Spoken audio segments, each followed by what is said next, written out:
Alors, on plonge tout de suite dans cette troisième partie de la soirée des ponts 2022, à tous les niveaux des différents parcours au sein de l'école, de la vie au sein des ponts, que ce soit l'école, la fondation, les alumni, toutes les parties mettent l'accent sur l'entreprise et le développement de l'esprit entrepreneurial. Alors pour en parler, nous accueillons Thierry Déo. Il est bien sûr président de Point Alumni. Il est aussi président directeur général de Meridiam qu'il a créé en 2005.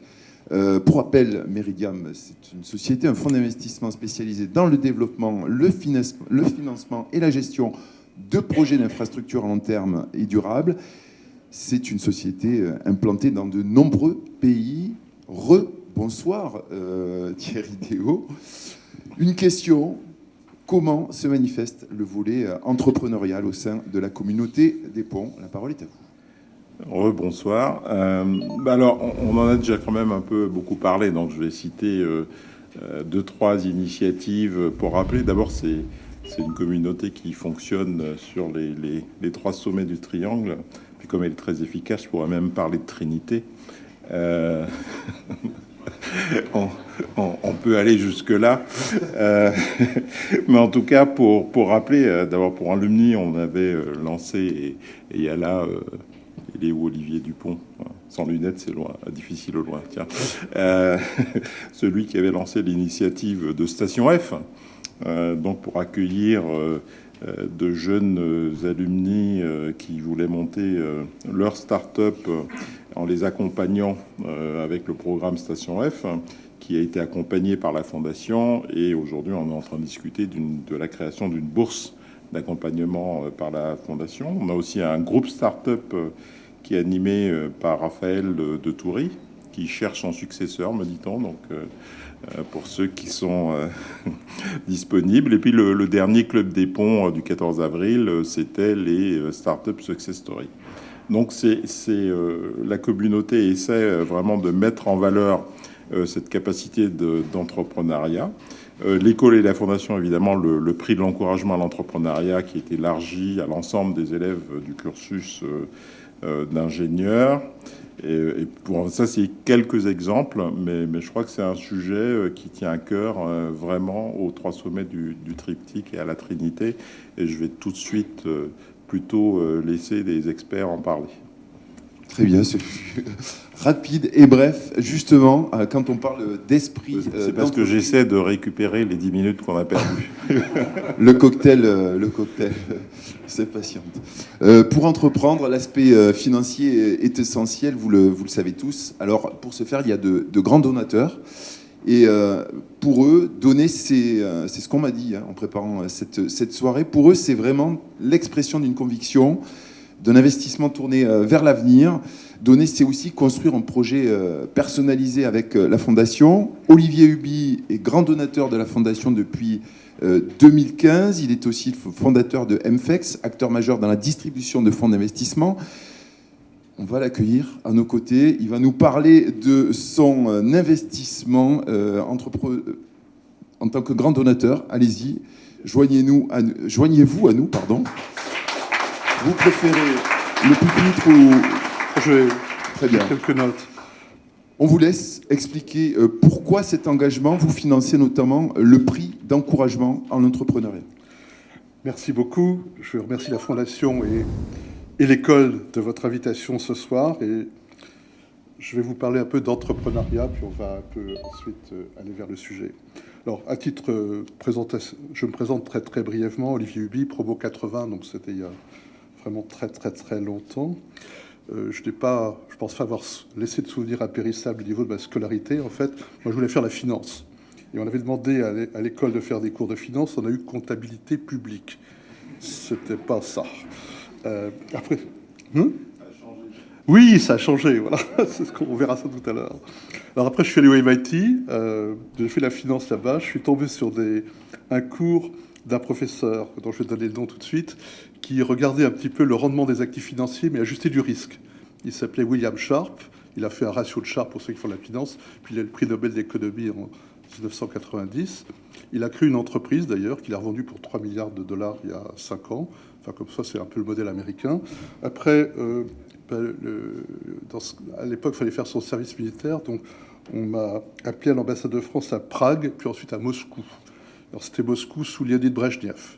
Mais je vous dis, comme c'était, au niveau des études, c'était un peu bizarre. Mais il y avait une vie étudiante extrêmement vivante, je tiens à le dire. Après, je suis retourné au MIT pour terminer mon master de finance. Et puis, c'était assez amusant de voir les deux systèmes américains et soviétiques comme ça. C'était pas si différent finalement. Enfin, les gens bossaient beaucoup, bossaient. Et puis après, j'avais plus d'argent du tout, parce que ça coûte cher les études au MIT, j'avais pas de bourse la deuxième fois. Et je suis rentré chez Paribas, ils cherchaient quelqu'un qui parlait anglais pour gérer des SICAV sur la bourse américaine. Donc il m'avait trouvé, et puis j'ai commencé ma carrière dans la finance comme ça. Donc un petit peu tout ça par hasard. Ensuite, j'ai été partenaire des fonds de private equity chez Paribas, donc investissement aussi et contact de beaucoup d'entrepreneurs. J'en profite pour dire que dans les années 80, beaucoup d'entrepreneurs américains venaient se financer en France. Ça, il faut le savoir. Il y avait des grands fonds d'investissement et les deux banques d'investissement qui étaient Paribas et Indosuez à l'époque ont beaucoup aidé d'une manière indirecte à démarrer Silicon Valley. Évidemment, maintenant, Silicon Valley, c'est autre chose. Alors voilà, donc après j'ai fait une carrière chez Paribas. Je me suis dit, avec des amis, on s'est dit, après avoir construit des produits financiers, on va s'occuper des distribuer.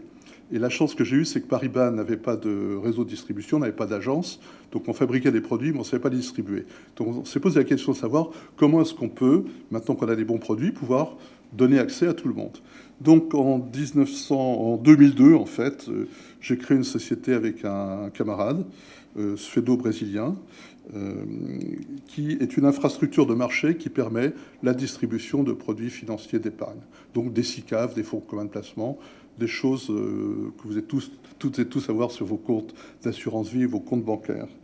Alors c'est en fait une centrale d'achat avec des services de logistique assez étendus. C'est une espèce de DHL des fonds, mais sans livraison physique. Et ça, c'est très important, parce que le modèle qu'on a copié, c'est le modèle des centrales d'achat de l'industrie pharmaceutique. Vous savez, quand vous commandez des médicaments à la pharmacie, puis qui ne sont pas là, ils arrivent le lendemain. Et puis surtout, les centrales d'achat des grands supermarchés, comme Carrefour et comme Auchan. Évidemment, vous avez 3 acteurs dans la chaîne dans la distribution. Vous avez le fabricant du produit, vous avez le distributeur du produit qui est Carrefour, Auchan, et puis vous avez quelque chose qui est tout à fait invisible, qui est au milieu, mais qui fait les 3/4 du boulot, qui est d'aller chercher les boîtes de conserve à droite, à gauche, et la mozzarella fraîche, et de la mettre sur les étagères de Carrefour et d'Auchan. Ben, c'est exactement ce qu'on fait dans la distribution des fonds. Et comme avait dit Gérard Mullier à l'époque, qui est le fondateur d'Auchan, il m'a dit, toi au moins, tu n'auras pas de problème de grève de camionneurs, puisque les livraisons sont électroniques. Alors on a commencé avec des actifs de 23 millions d'euros. Donc on avait une licence d'institution financière en Suède, donc passeportable en France grâce à l'Europe. Merci l'Union européenne. Et on avait un statut de dépositaire. Donc pour ceux qui sont dans les finances, on était un nouveau dépositaire avec 23 millions d'euros, c'est à peu près 1 milliard de fois plus petit que la BNP et tous les autres. On a fait ce qu'on devait faire. On a écouté nos clients. Donc on n'avait pas d'idée très très précise comment faire les choses. Et vous savez, quand vous avez 23 millions d'euros d'actifs dans la finance, je regarde Thierry, quand un client vous dit « si tu fais ci, je te donne 10 000 euros de plus », on le fait tout de suite. Donc on a écouté nos clients, puis la boîte a beaucoup grossi. On va aller très vite, hein, bon voilà. En fait, on s'est engouffré dans une faille, parce que les banques considéraient que les métiers de back-office étaient peu nobles, peu dits d'intérêt. Au niveau de la direction générale des banques, ils ne savaient même pas qu'ils avaient 200-300 personnes quelque part qui faisaient tout ça. Mais c'est le nerf de la guerre. C'est la logistique. Hein. Alors je sais bien qu'un grand président français a dit l'intendance suivra. Mais non, c'est pas vrai. L'intendance, si on ne s'en occupe pas, elle ne suit pas. Et nous, on a fait un métier de ça. Donc en fait, vous voyez cette société MFEX, qui est un acronyme pour Mutual Fund Exchange, comme un DHL des fonds. En fait, on fait de la logistique dans les fonds d'investissement. Alors après, on s'est aperçu que les banques, ça les embêtait beaucoup d'avoir ces 200-300 employés là. Donc on commençait à outsourcer, donc très volontiers.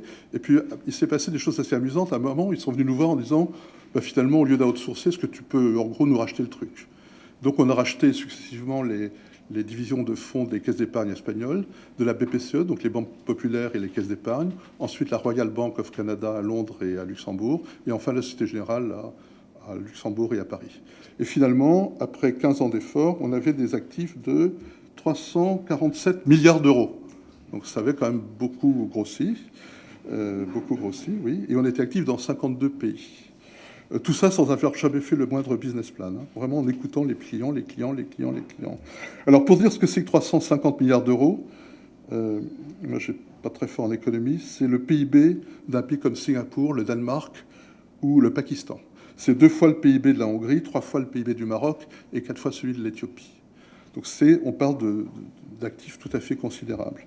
Ce qu'on a fait, c'est que l'an dernier, on a souhaité, en tant qu'entrepreneur, pérenniser la société, parce que c'était évidemment très très important de pouvoir assurer le devenir de tous les collaborateurs qui nous avaient fait confiance. Et on a vendu la société à une des 2 plus grandes infrastructures de marché qui s'appelle Euroclear. Une fois de plus, pour ceux qui sont dans la finance, on connaît Euroclear. Pour ceux qui ne sont pas dans la finance, on ne connaît pas Euroclear. Et là, on a une plateforme qui gère 3100 milliards d'euros. C'est-à-dire c'est plus que le PIB de la France. C'est des montants absolument énormes. Donc voilà ce qu'on a fait. On a donc créé en 20 ans un des 2 leaders mondiaux de cette micro-niche de marché tout à fait invisible et tout à fait inconnue. Alors ce que je vais vous dire, 2-3 mots sur l'entrepreneuriat. D'abord, le mot a déjà été prononcé plusieurs fois, c'est une extraordinaire entreprise humaine. Il faut vraiment, ça commence par ça. On peut avoir le meilleur business plan du monde, mais si vous n'avez pas des gens autour de vous qui ont envie, qui veulent faire tous les jours, ça ne se passera pas. Alors je dirais que d'abord c'est un effort collectif. D'ailleurs c'était tellement collectif chez nous qu'on était 2 CEO, 2 co-CEO. Parce que vraiment c'est trop dur d'être un seul, on ne sait pas trop. Donc c'est bien d'avoir des 2. On avait des profils diversifiés au début. Quand on avait 100 employés, on avait 27 nationalités différentes et on parlait 32 langues. Donc certaines n'étaient pas très utiles pour faire du business. Et le COMEX avec 5 personnes, 4 nationalités. Et là j'insiste sur le thème de la diversité. Hein, c'est très important. On avait 3 hommes et 2 femmes. Bon, c'était comme ça. Ça n'a pas été par construction, mais c'était les meilleurs. Et surtout la diversité au niveau du recrutement. Il y avait quelqu'un qui avait un MBA, un qui avait un master en philosophie, un autre de l'histoire de la Russie, une infirmière et un ingénieur.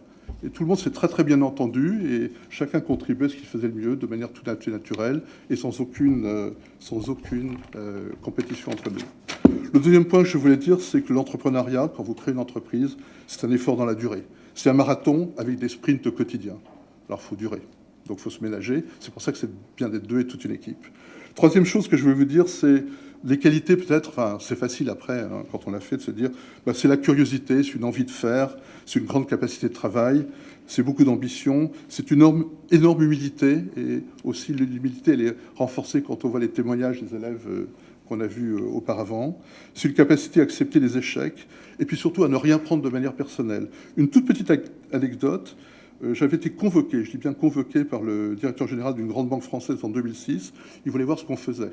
Donc on m'avait dit, de toute façon, il est impatient, à 2 minutes. Donc j'avais préparé un pitch d'1 minute. Au bout de 30 secondes, il me dit, on sait déjà le faire, tout ça. Allez, hop, dehors. Alors, vraiment, c'est expulsé du bureau. 10 ans plus tard, on lui a racheté sa plateforme de fonds et des actifs de 70 milliards d'euros. Voilà, donc il faut beaucoup d'humilité et surtout ne jamais se décourager. Moi, je trouve que les études d'ingénieur préparent bien ce type de marathon. Hein, les faits, se baser sur les faits, le réalisme, la gestion de projet, l'implication 24 heures sur 24, la persévérance et la gestion des priorités. Et ça, c'est un peu des choses qui sont des marques des ingénieurs, on va dire, à la française. Je voulais dire aussi une chose, stop aux idées reçues. L'entrepreneur, c'est un type génial, solitaire, il est dans son bain, sa douche, il a la révélation. Non, absolument pas. Ça, c'est le profil du chercheur. J'en ai dans ma famille. Mais pour être génial, il faut du calme et du temps. Et ça, quand vous êtes entrepreneur, vous n'avez ni calme ni temps. C'est des ennuis 24 heures sur 24. Voilà. Une remarque personnelle, la sincérité vis-à-vis... alors, je peux parler de triangle, de trinité, mais dans les entreprises, il y a un triangle. Hein, c'est les actionnaires, c'est les collaborateurs et les clients. Il faut faire preuve d'énorme sincérité vis-à-vis de tout le monde, parce que quand vous êtes face à des mastodontes bancaires comme les compagnies d'assurance comme AXA, comme la BNP, comme Société Générale, vous n'avez pas de track record, vous n'avez pas de bilan, vous n'avez pas une longue liste de clients. Donc ce que vous vendez, tout simplement, c'est de la confiance. Voilà, c'est de la confiance. Alors pour terminer, je voulais dire, On entend souvent dire les conditions, c'est compliqué d'entreprendre. La réponse, non. Spécialement en France, les formalités administratives sont relativement légères. Ce n'était pas le cas il y a 25 ans, mais c'est le cas maintenant. Au niveau de la création, au niveau des impôts, au niveau des aides fiscales. Même dans un domaine de la finance comme le mien, où on est régulé, il y a des régulateurs en France, la CPR, l'AMF. Nous, on était régulés par 7 différents régulateurs, dont 2 en Asie. C'est faisable. C'est pas facile tous les jours, mais c'est faisable. Il y a une sympathie générale du public pour les entrepreneurs, parce qu'on voit bien le rôle social, la création de nouvelles idées, la création aussi de jobs, c'est important. Et surtout, on embauche des jeunes. Alors, on embauche des jeunes pour une raison très très simple, c'est qu'on n'a pas les moyens d'embaucher des seniors. Hein. C'est un peu ça aussi l'idée. Le fundraising est très facile, je dirais presque trop facile.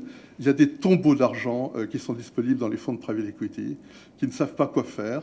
Et donc, je peux vous assurer aussi que chaque bon projet présenté par quelqu'un qui a la tête bien faite et qui est un minimum sympathique sera financé. Et ça, c'est très important. C'était certainement pas le cas il y a 25 ans. Je voulais signaler une initiative qui s'appelle Badge. C'est les Business Angels des grandes écoles. C'est une initiative remarquable qui est portée par, entre autres, notre camarade François Levé de la promotion 81. Donne du financement, donne des conseils. Il y a un aspect éducatif extrêmement marqué pour les bons projets.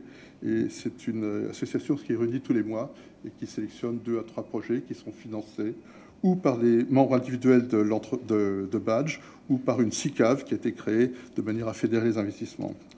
Moi, je voulais noter aussi les efforts marqués. Alors, j'ai commencé par dire qu'en 1980, il n'y avait pas beaucoup de cours de finance, mais j'ai regardé le curriculum de l'école, les efforts marqués de l'école pour promouvoir et faciliter l'entrepreneuriat.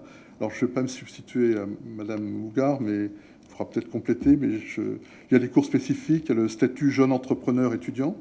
Et puis il y a un truc absolument extraordinaire, c'est la nuit pour entreprendre.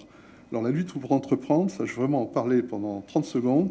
C'est une nuit entière qui a eu lieu, moi j'ai participé pour la première fois au mois de décembre dernier, une nuit entière où on prend 12 équipes, je crois, de 6 personnes, chacun un thème, et on leur dit, voilà, vous avez 12 heures pour faire un projet, pour faire un business plan, une vidéo, débrouillez-vous et allez-y. Et en gros, c'est ça. Hein. Alors ils n'ont pas la moindre idée de ce que c'est, mais en fait, si, ils ont une très très bonne idée de ce que c'est.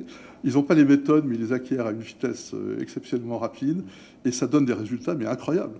Il y avait quand même, la dernière fois, il y avait 12 projets qui tenaient la route. Et un enthousiasme, une volonté de faire, et tout ça en rigolant, facile, vraiment exceptionnel. J'espère que ça continuera. Je vais signaler enfin, alors je veux dire aussi, j'avais un peu plaisanté en disant qu'il n'y avait pas un cursus qui était assez concentré sur le béton armé précontraint, les coques et plaques pour ceux qui étaient les meilleurs d'entre nous. Là, c'était le professeur Bamberger qui était assez impitoyable sur les... Je ne sais pas s'il est dans la salle, mais je n'ai pas des bons souvenirs de mes notes avec lui. Maintenant, il y a un cursus extraordinairement diversifié à l'école et c'est super. Enfin, les efforts de la Fondation des Ponts, ça a été déjà mentionné, les aides via les bourses, le financement des places à Station F. Un projet, je crois, dont on a parlé avec Guillaume, c'est l'annuaire des entrepreneurs, de manière à ce que qui, à quelque niveau que ce soit et à quelque implication que ce soit, on crée des entreprises ou on contribue à la création des entreprises. Ça devrait être fait vers la fin de l'année. Et puis, je veux dire, bien sûr, l'argent ne fait pas tout, hein, mais ça aide, surtout au démarrage, pour aider les entrepreneurs. Donc, moi, j'ai noté que la Fondation avait levé 1,7 million d'euros l'an dernier. On compare ça à 50 millions d'euros d'HEC. Et puis mon autre école, le MIT, plus d'1 milliard $.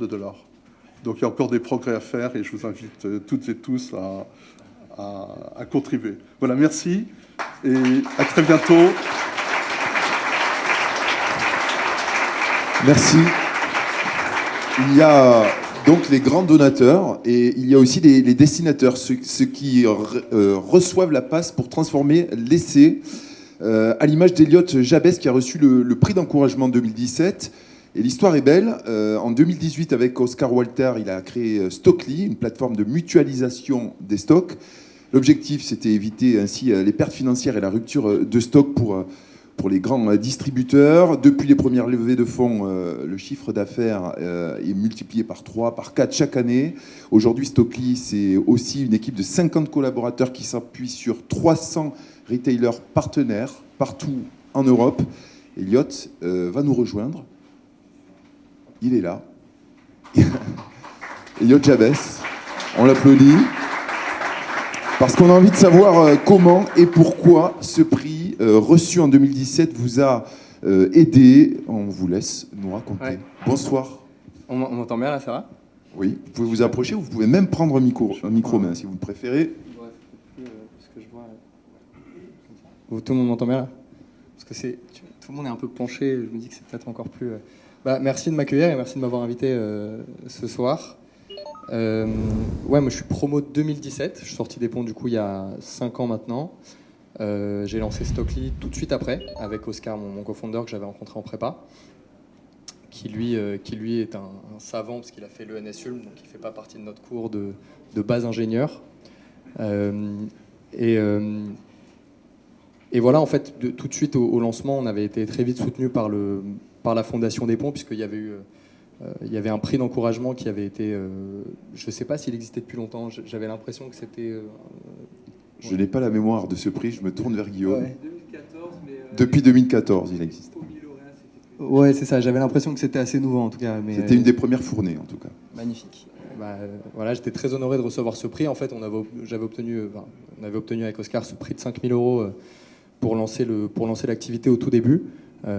Ça nous permettait de payer quelques stagiaires ou quelques prestataires au tout début de l'entreprise. Donc ça nous avait pas mal aidé. Et puis en parallèle de ça, on faisait 1-2 jours par semaine un peu de conseils sur le côté, histoire de mettre un peu de cash dans la machine. Parce qu'on voulait surtout pas lever des fonds extérieurs avant d'avoir vraiment un projet un petit peu carré, quoi. Donc ça nous a vraiment permis de nous mettre le pied à l'étrier. Ouais. Aujourd'hui, Stockly, ça se passe comment ? Aujourd'hui, Stockly, maintenant, ça fait 4 ans. Parce qu'on a, pendant 1 an, on a vraiment pivoté, itéré, testé plein de trucs. On était beaucoup sur le terrain. J'ai fait du porte-à-porte dans la moitié des boutiques de Paris pour comprendre c'était quoi leurs problèmes. Stockly, peut-être pour donner du contexte en un mot, ce qu'on fait, c'est qu'on permet aux sites e-commerce, quand ils sont en rupture de stock, de continuer à vendre les produits en les faisant expédier par d'autres sites e-commerce qui ont encore l'exact même produit en stock. Donc tout simplement, vous voulez acheter une paire de chaussures en taille 41 sur le site galerielafayette.com. S'ils n'ont pas votre taille, ils vont quand même vous la vendre grâce à Stockly en disant que c'est expédié par un partenaire. Et nous, on va en fait rediriger la commande derrière la scène de façon un peu cachée à un autre retailer partenaire du réseau qui a l'exact même produit en stock, qui match toutes les conditions de livraison, de retour, etc. et qui va vous l'expédier en marque blanche. Et de cette façon-là, tout le monde est content parce que Galerie vous a gardé en tant que client, vous a converti. Vous, en tant que consommateur, vous n'avez pas besoin d'aller visiter 40 sites pour trouver votre produit et vous payez le même prix de toute façon. Et pour le partenaire qu'on appelle le fournisseur qui va expédier le produit en marque blanche, lui, il va faire une vente additionnelle sans coût marketing. Et en fait, les deux vont se partager la marge, quoi. Donc c'est vraiment une situation qui est gagnante pour tout le monde. Et voilà, donc en fait, la première année, on a vraiment beaucoup pivoté, beaucoup itéré. On était beaucoup sur le terrain pour comprendre c'était quoi vraiment les enjeux du e-commerce. On est parti d'une idée à la base qui n'avait rien à voir. Au début, on voulait créer un comparateur de prix pour les chaussures. Donc c'était très, très différent de ce qu'on a fini par faire. Et maintenant, on veut créer la bourse du stock pour le e-commerce, et avec une ambition complètement folle et démesurée. Mais on y va, on joue le jeu et on essaye de rester humble et de mettre un pied devant l'autre. Et pour l'instant, ça nous réussit bien. Donc c'est une belle aventure. Vous avez écouté les professionnels, on rebondit sur ce qui a été dit auparavant, et puis vous avez su évoluer, saisir les opportunités, progresser. Les perspectives, en quelques mots, qui vous attendent ? Je pense, il y a un truc qui est super intéressant de ce que vous avez dit tout à l'heure, c'est que vous avez parlé du trio, tricycle, client, collaborateur, investisseur. Triptyque. Triptyque. Le tricycle, c'est quand on était plus jeunes, tous. Ouais, mais ça nous aidait bien parce que ça nous évitait de tomber. C'est à la mode. Mais c'est un peu le même fonctionnement. C'est à la mode. Je suis pas trop dans la micro-bobité. La prochaine boîte peut-être. J'aime bien ces sujets-là. Mais non, je pense qu'il y a j'ai beaucoup aimé ce que vous avez dit tout à l'heure parce qu'il y a un vrai enjeu de transparence. En tout cas, c'est vraiment dans nos valeurs à Stockly, c'est d'être extrêmement transparent avec nos collaborateurs, avec nos investisseurs, et puis avec nos clients. On ne les appelle pas clients parce qu'on a un modèle un peu particulier où on trade le stock entre les fournisseurs et ceux qui achètent, ceux qui vendent, comme dans l'exemple de tout à l'heure, c'était Galerie Lafayette. On trade le stock entre les deux parties impliquées. Donc on les appelle plutôt nos partenaires, mais on essaye d'avoir une grande transparence avec eux aussi. Et je pense qu'un des éléments clés, en effet, c'est qu'on est jeune, c'est notre première boîte. On essaye d'apprendre de gens qui sont plus savants et plus érudits que nous. Et le fait, je pense que c'est un des trucs qu'on a pour l'instant réussi à pas trop mal faire, c'est de bien s'entourer d'investisseurs vraiment intelligents, bienveillants, qui ont su voilà, nous pousser dans la bonne direction jusqu'à présent. Et là, aujourd'hui, d'ailleurs, on est en train d'ouvrir notre capital. Bon, déjà, on a toujours ouvert notre capital aux collaborateurs. C'est-à-dire que tous les gens qui sont en CDI chez Stockly ont des actions de Stockly. Ils ont même la possibilité de choisir le pourcentage dans leur package. Ils peuvent décider d'avoir plus de salaire ou plus d'actions. Ils sont très libres dans la ventilation de leur salaire. Donc pour nous, c'est hyper important que tout le monde se répartisse la valeur. Et on fait également maintenant rentrer au capital plusieurs de nos partenaires commerciaux qui peuvent investir dans Stockly maintenant, des petits tickets, parfois de 5 000 euros, 10 000 euros, parfois de 50 000 euros. C'est-à-dire des gens qui travaillent avec Stockly au quotidien, des partenaires, des fournisseurs ou des demandeurs de Stockly, et qui investissent dans la société parce qu'ils croient dans l'histoire. Un dernier mot sur voilà, le fait d'entreprendre. Est-ce que vous conseillerez ça à tous les élèves de l'école ou à ceux qui auraient envie de le faire? Ça, mathématiquement, c'est sûr que je ne conseille pas ça à tous les élèves de l'école parce que je ne les connais pas tous. Et je pense que pour donner des conseils, il faut un minimum connaître les gens qu'on a en face. Mais en effet, je pense que moi, c'est une aventure pour l'instant que je vis très bien. C'est difficile au quotidien et c'est bien au quotidien. Comme dans toute aventure, il y a des choses bien, des choses pas bien. Je pense qu'il ne faut pas trop mettre sur un piédestal l'image de l'entrepreneur où c'est trop stylé d'être CEO, de créer sa boîte, c'est trop cool, etc. C'est super, ça convient à certaines personnes, ça convient moins à d'autres. Je pense que tous les gens qui ont un esprit entrepreneurial, il y a aussi plein de manières de le réaliser. Je pense que tous les gens, encore à notre taille, on est tout petit, on est 50, on grossit vite, on a plein de postes ouverts, etc. Mais on reste vraiment tout petit. Tous les gens qui nous rejoignent encore à ce stade, ils sont dans une envie d'entreprendre. Et ils nous rejoignent à ce stade parce qu'ils pensent que la boîte va être 10 fois plus grosse dans quelques années. Donc voilà, je pense que la seule manière de réaliser un peu son envie d'entreprendre, c'est pas forcément de partir de zéro. Et après, je conseille à tous les gens qui ont cette envie en eux de le faire parce que le projet, l'aventure est marrante. Merci Elio Javes pour ce témoignage.